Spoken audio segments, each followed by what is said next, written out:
Are you looking for the evidence analysis you need when writing about the character Eric? Well, look no further. The aim of this video is to provide you with all the information you need to help you achieve the very highest marks when being asked to explore Eric in the player and inspector calls. What we'll do now is run through a plethora of key quotes and analysis that you can include. So let's begin. Why shouldn't they try for higher wages? We try for highest possible prices.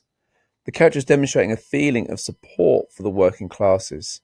The question also works rhetorically, forcing the audience to reflect on this idea. This also contradicts the lower costs argument of Mr. Burling. Eric goes for the whiskey. His whole manner of handling the decanter and then the drink shows his familiarity of quick, heavy drinking.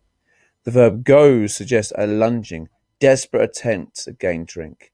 Whole manner highlights the character has completely given himself over to alcohol. It also, once again, demonstrates that the middle and upper classes are not as unsinkable, if you forgive the pun, as was first thought. It also highlights that the problem with alcoholism isn't just the state of the working classes. I wasn't in love with her or anything, but I liked her. She was pretty and a good sport. Good sport suggests that he considered the destitute character Eva Smith fun. She is disposable and means nothing to him. This represents the abuse the working class felt at the hands of the upper classes and would shock the audience and us now. You must give me a list of those accounts. I want to cover up this as soon as I can, you damn fool. Damn fool suggests that Mr. Burling considered his son would go to hell for his actions. The lack of the collective pronoun highlights that the character Eric is isolated from his father. The family is not as great as they think they are.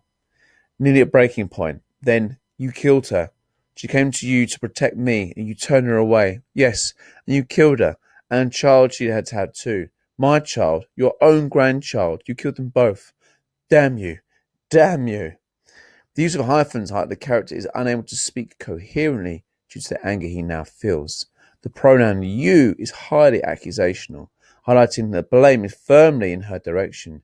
Damn you shows that the figure wishes his mother would go to hell for her sinful deeds.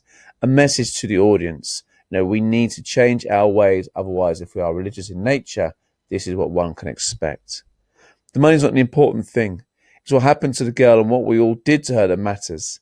The character pushes priestly socialist views, which is that society and the welfare of others is what actually matters. And that demonstrates the arc, the change of the character into a socialist believer at the end of the play.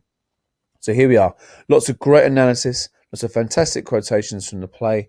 It's your job now to make sure that you use those in your essays. So good luck.